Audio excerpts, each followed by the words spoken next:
बरखा और मयूरा दोनों भी देवरानी जेठानी होती हैं। बरखा की छोटी बेटी होती है तारा, जो 5 साल की है। वहीं मयूरा का एक बेटा होता है ओमकार, जो 4ठी कक्षा में पढ़ रहा होता है। रोज की तरह ओमकार स्कूल से लौटता है और आज तो उसने एक ट्रॉफी भी लाई होती है अपने साथ।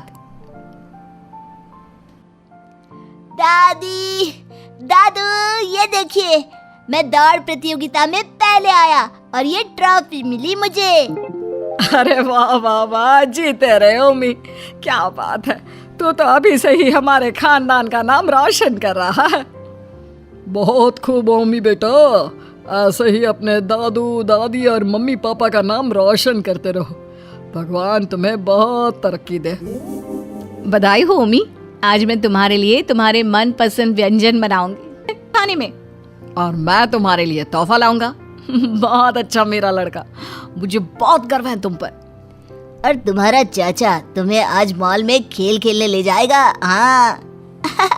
ये थैंक यू। सभी ओमकार की तारीफें करते हैं और उसे प्यार करते हैं, पर ये सब बरखा को अच्छा नहीं लगता। वो अपने कमरे में आ जाती है और कहती है, जिसे देखो दिन रात बस उम्मी उम्मी उम्मी करते रहते हैं इस घर में। कोई मेरी तारा को प्यार नहीं देता। अरे क्यों देगा भला? वो एक लड़की है और ओमकार एक लड़का।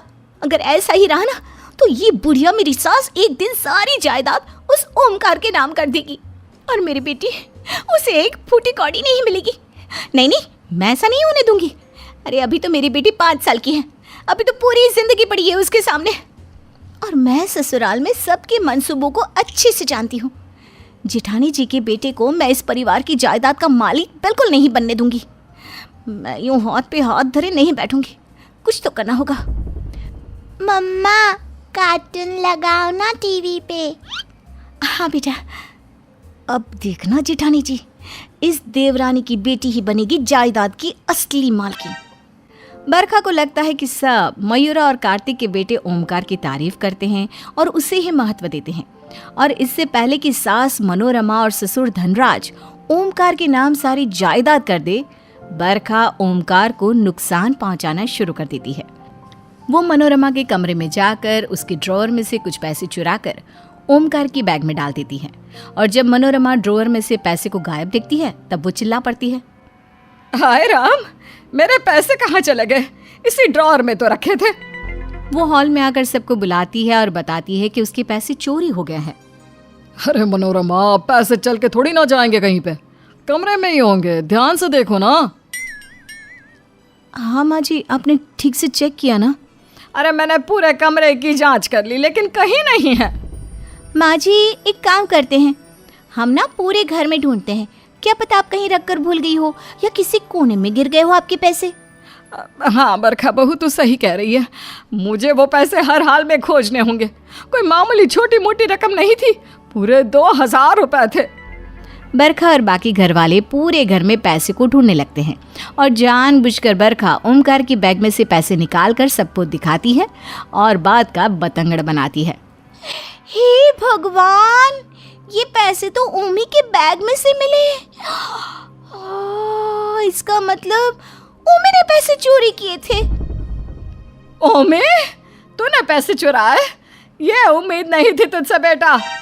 हाँ ओमी, बहुत गलत किया तूने। लेकिन दादी, दादू, मैंने कुछ नहीं किया, मेरा यकीन मानिए। चलो कमरे में आओ, आज से तुम्हारा वीडियो गेम और बाहर जाना बंद। आजकल बहुत घूम रहे हो ना मोहल्ले के आवारा लड़कों के साथ। बरखा ये सब देखकर मन में फूटकर हंसती है और खुश होती है। एक बार बरखा मनोरमा के सूप में मिर्च मिला देती है और फिर ओमकार को रसोई में भेजती है, ये कहकर कि सुनो ओमी बेटा, किचन में ना एक सूप रखा है कढ़ाई में, बस देख के आओ ना कढ़ाई ढकी है या खुली। ठीक है चाची। ओमकार जब रसोई में कढ़ाई ढकने जाता है, तभी वहाँ मनोरमा आ जाती है। क्या कर रहा है तू यहाँ? पढ़ाई लिखाई छोड़ दी है क्या तूने? जाकर पढ़ाई कर। मनोरमा सूप को चखती है और उसे इतना तीखा लगता है कि वो चीखते चिल्लाते हुए नाचने लगती है। हाय राम, बरखा वहां आकर तुरंत मनोरमा को पानी देती है और मनोरमा ओमकार को फिर से डांट लगाती है। अरे कल मुहे, मटर का दाना है लेकिन काम तो बड़े बड़े बैंगनों की तरह कर रहा है। इतनी सी उम्र में तू अपने घर वालों से बदला लेने लगा। जानबूझकर इस सूप में मिर्च मिलाई थी ना तूने? नहीं तो दादी, मैं तो सूप की कढ़ाई को ढक। चुप, एकदम चुप। आज से तू मेरा कुछ नहीं। बरखा, तारा को तैयार कर, आज मैं उसे अपनी सहेलियों के पास ले जाऊंगी। ओमकार खूब रोता है और बरखा उसे घर वालों की नज़रों में बुरा बनते देख खूब खुश होती है। ऐसे ही एक दिन बरखा धनराज और मनोरमा के रूम में जाकर उनके कपड़ों को कैंची से काट देती है। धनराज का चश्मा भी तोड़ देती है और फिर ओमकार से कहती है, उमी, तुझे सबको ऐसे दिखाना है कि ये सब तूने किया है, समझ गया? लेकिन चाची, ये सब तो आप कर रही हो, मैं नहीं। मैं अभी सबको जाकर सारी सच्चाई बता दूंगा। बता दो, फिर मैं तुम्हारा वो हाल करूंगी जो तुम सोच भी नहीं सकते। कान खोलकर सुन लो ओमकार, अगर तुम कोई भी बात किसी को भी बताओगे तो मैं तुम्हें हॉस्टल छोड़ दूंगी। फिर तुम अपने परिवार से, मम्मी पापा से दूर हो जाओगे। नहीं नहीं नहीं, प्लीज ऐसा मत कीजिए चाची, मैं आपका सीक्रेट किसी को भी नहीं बताऊंगा। बेचारा ओमकार ऐसे ही हर बार बरखा के रचे जाल में फंसता जाता और घर वालों की नज़र में बुरा बनने लगता। हॉस्टल के डर से वो किसी को सच भी बताने से डरता। एक रोज़, ये लो, ये तेल है, इससे फर्श पर जाकर गिराओ और फिर जब तुम्हारी दादी आएगी तो वो फिसल कर धड़ाम से गिर जाएगी और सारा इल्जाम आ जाएगा तुम पर। नहीं चाची, मैं ये नहीं करूँगा। मेरी दादी को कमर की समस्या है, उनकी जान भी जा सकती है। प्लीज़ ऐसा मत कीजिए चाची, मैं आपसे विनती करता हूँ। चुप, अगर तूने ऐसा नहीं किया तो मैं तुझे सच में हॉस्टल छोड़ दूंगी, वो भी आज के आज। उतने में वहाँ मनोरमा आ जाती है। बरखा, तेरी हिम्मत कैसे हुई मेरे पोते के साथ ये सब करने की? वो तो अच्छा हुआ जो मैंने सारी बातें सुन ली। ओमकार झट से मनोरमा के गले लग जाता है। सभी घर वाले इकट्ठा हो जाते हैं और बरखा बहुत घबरा जाती है। क्या हुआ मनोरमा? ये कुलक्षणी हमारे ओमी को भड़का रही थी। पिछले कुछ दिनों से जो कुछ भी हो रहा है, इसका इल्जाम हम ओमी पे लगाते आए। दरअसल उस सब के पीछे ये है। ये सुनकर सभी हैरान और भौचक्का रह जाते हैं। हाँ हाँ, है मेरा हाथ, मैंने ही किया है ये सब। हाँ, आप सब सिर्फ और सिर्फ इस ओमी के ही गुणगान गाते रहते हैं, इससे ही प्यार, लाड, दुलार और स्नेह देते हैं, और मेरी बेटी उसे कुछ भी नहीं। इसी बात से चिंता होने लगी मुझे कि ऐसा ही चलता रहा तो आप पूरी जायदाद, पूरी प्रॉपर्टी ओमी के नाम कर दोगी और मेरी बेटी वो खाली हाथ रह जाएगी। और इसी बात को ध्यान में रखकर मैंने अपना लक्ष्य बना लिया कि अब मैं ओमी को आप सबकी नजरों में इतना बुरा बना दूंगी कि माँ जी और पापा जी उससे जायदाद तो दूर की बात, उससे बात भी ना करें। बरखा बहू, ये तुमने बहुत गलत किया। तारा और ओमी दोनों भी हमारी आंखों के दो तारे हैं, उन्हें हम बराबर का ही हिस्सा देंगे ना। तुम्हारी सोच और तुम्हारी नीयत ही बुरी निकली। अरे मेरा ओमी तारा से बड़ा है, उम्र के फासले को तो देखो, और दिन भर ये ओमी तारा के इर्द गिर्द ही खेलता रहता है। मैं भी तो तारा को एक माँ की तरह प्यार करती हूँ। और तुमने मेरे ओमी के साथ इतना बुरा किया बरखा? तुमने बहुत बुरा किया है बरखा।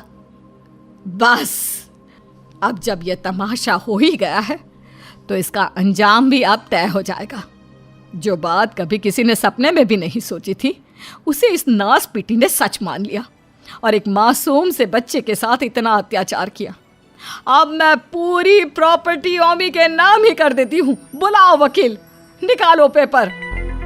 और फिर बरखा की इस बड़ी गलती के कारण मनोरमा सारी जायदाद ओमकार के नाम कर देती है और बरखा पछताती बैठती है। यकीन मानिए, तोतली बहू को तोतली हम बिल्कुल नहीं रखना चाहते थे, लेकिन आप लोगों की फरमाइश में हमें तोतली बहू पार्ट 2 बनाना पड़ा। खैर, कोयल और सूरज दोस्त के घर से खाना खाकर अपने घर वापस आ जाते हैं। आ गया बेटा, कैसा रहा? बहू के तोतले होने का राज खुला तो नहीं ना? अले तुआ तुआ तू क्या क्या चिल्लाना? भगवान, क्या चिल्लाना पड़ा? बोला तो तुआ चिल्लाना पड़ा। फिर कोयल सूरज की तरफ देखती है। क्या ना तुम्हारी माँ भी ना। ये बोलकर कोयल अपने कमरे में माफ कीजिएगा, अपने कमरे में चली जाती है। अरे सूरज, क्या तूला? मेरी तो कुछ समझ में नहीं आया। माँ, कोयल चूहा बोल रही थी। और फिर वो वहाँ की सारी कहानी माँ को बता देता है। सूरज की माँ उसे समझा देती है कि वो उसके ससुराल वालों से बात करेगी। अगले ही दिन कोयल की माँ कोयल के ससुराल आती है। कोयल की सास उनका स्वागत करती है। अरे मैना बहन, आइए आइए, कैसे आना हुआ? जी मैं कुछ तोलने आई थी।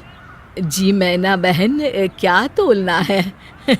अब तो आपकी बेटी की शादी हो गई है, अब तो नाप तोल के ना दिया करें, अपनी बेटी को झोली खोल कर दिया करें। वैसे तोलना क्या है, बाट और तराजू मंगवा दूं क्या? अरे माँ, बड़े घर की बेटी है तुम्हारी बहू कोयल, ज़रूर सासू माँ सोने में तोलने की सोच रही होंगी अपनी इकलौती बेटी के पति को। क्यों सासू माँ? नहीं तोलने नहीं, तोलने कुछ तोलने आई हूँ कोयल से। अब सूरज और उसकी माँ को समझने में देर नहीं लगती कि उसकी माँ कोयल से कुछ बोलने आई है।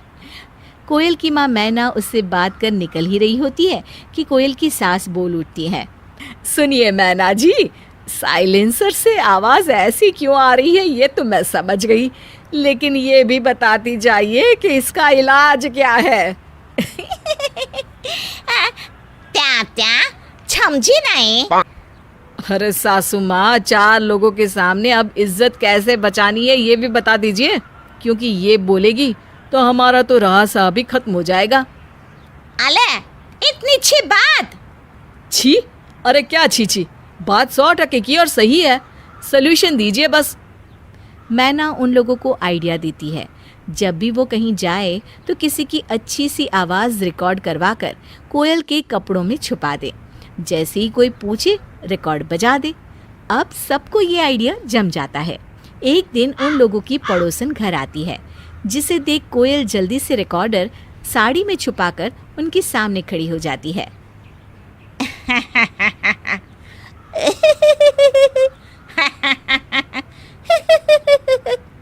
पड़ोसन इरिटेट हो जाती है। अरे चीनी चाहिए थी 1 कटोरी, शाम को वापस कर दूंगी। कोयल का तो रटा रटाया सा ही रिकॉर्डर बज जाता है। कोयल नाम है मेरा।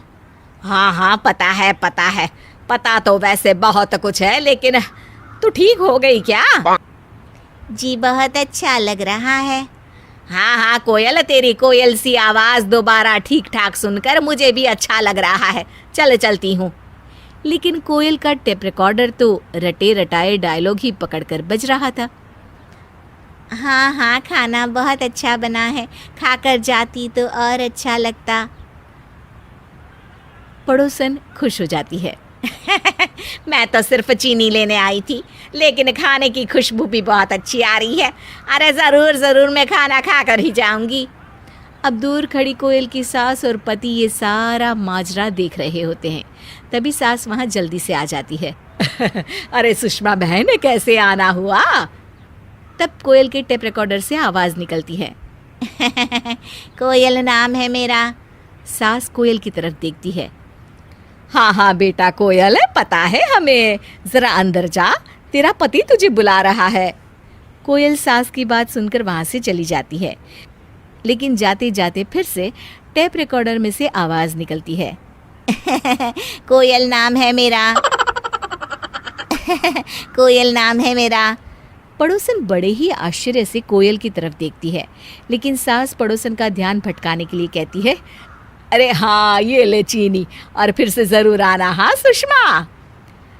वो कोमल बहू खाने के लिए। अभी वो पूरी बात बोल ही नहीं पाई थी कि सास बोल पड़ती है। अरे खाना कहाँ हम लोग दोपहर में खाते हैं, सीधे रात में एक टाइम बनाते हैं और वही सुबह तक चलता है। सही कह रही थी कोयल, खाना बनाने का वक्त हो जाएगा थोड़ी देर में। पड़ोसन समझ नहीं पाती है और चीनी लेकर चली जाती है, लेकिन पास खड़ी सास और पति ये देखकर खुश हो जाते हैं कि मैना का आइडिया हिट है। अब जवाब जो भी आए, आ तो साफ साफ रहा है ना। बेचारे यही सोचकर खुश हो जाते हैं। ललिता की 2 बहुएं थी, पर बड़ी बहू लता जितनी खुश मिजाज थी, छोटी वाली आरती उतनी ही घुन्नी, मन ही मन किलसती रहती थी। अरे बड़ी बहू, जरा मेरी दवाइयाँ तो ला दे। आरती जा, माँ को दवाइयाँ दे देना, मुझे छत पे काम है। जैसे कि मेरे पास कोई काम ही नहीं है। मैं छोटी क्या हूँ इस घर में, जिसको देखो मुझ पर रूप जमाता रहता है। खुन्नस से भरी आरती दवाइयाँ तो सासू माँ को देती है, पर मम्मी जी, मेरा सर दर्द हो रहा है, मैं अपने कमरे में जा रही हूँ। अच्छा ठीक है बहू, तुम ना लता को बता देना, जिससे वो बाकी के सारे काम देख लेगी।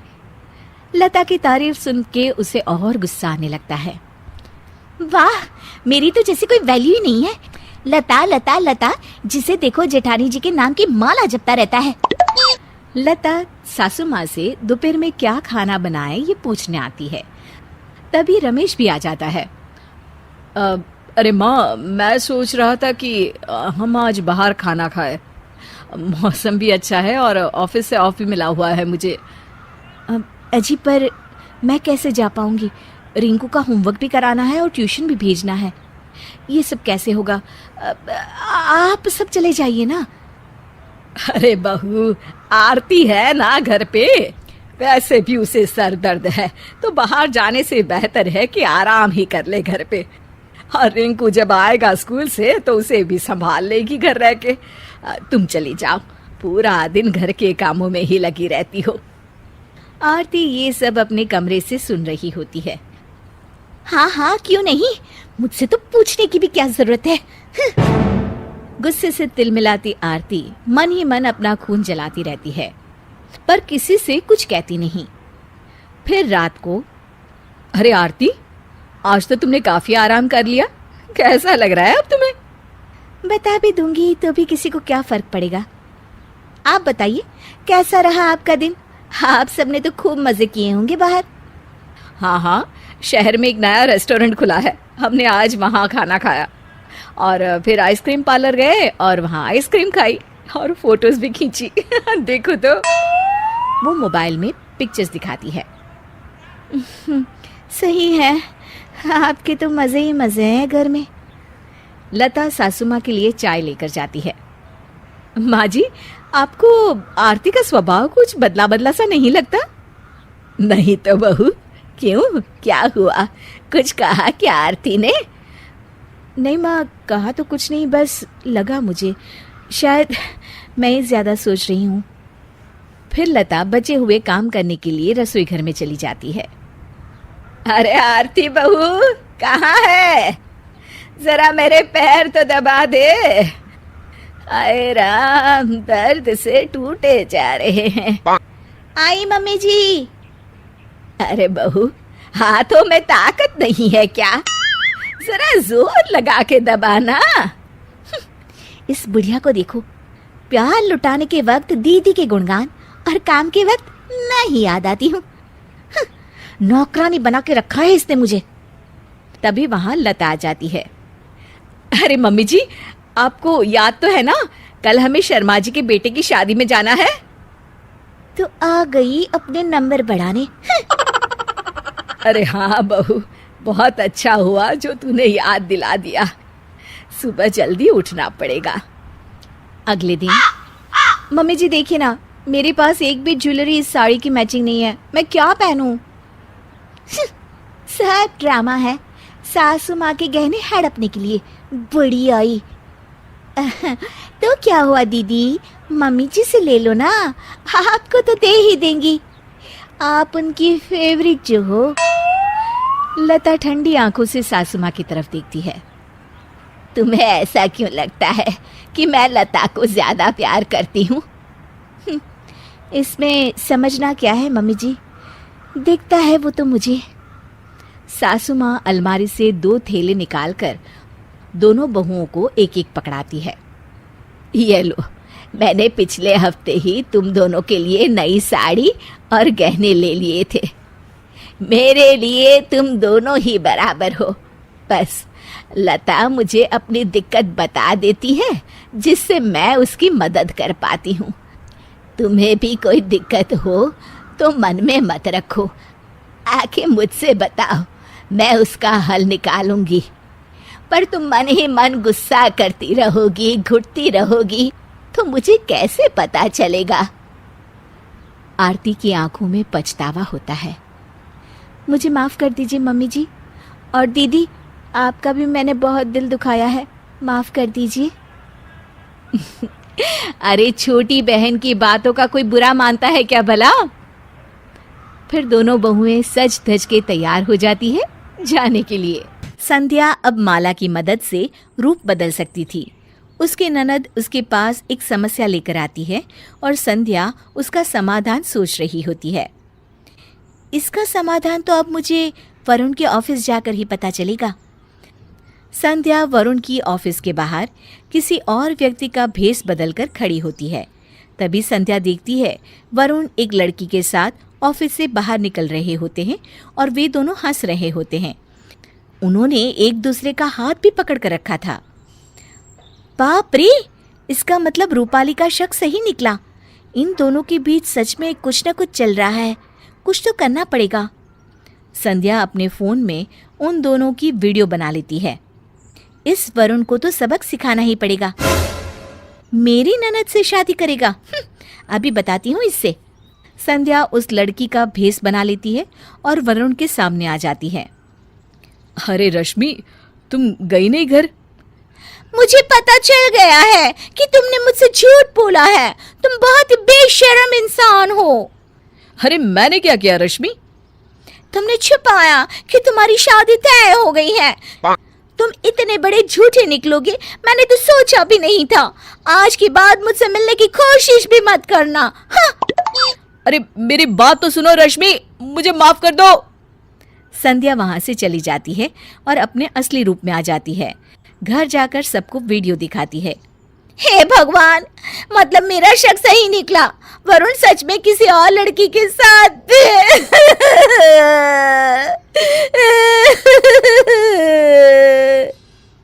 अरे तू रो क्यों रही है?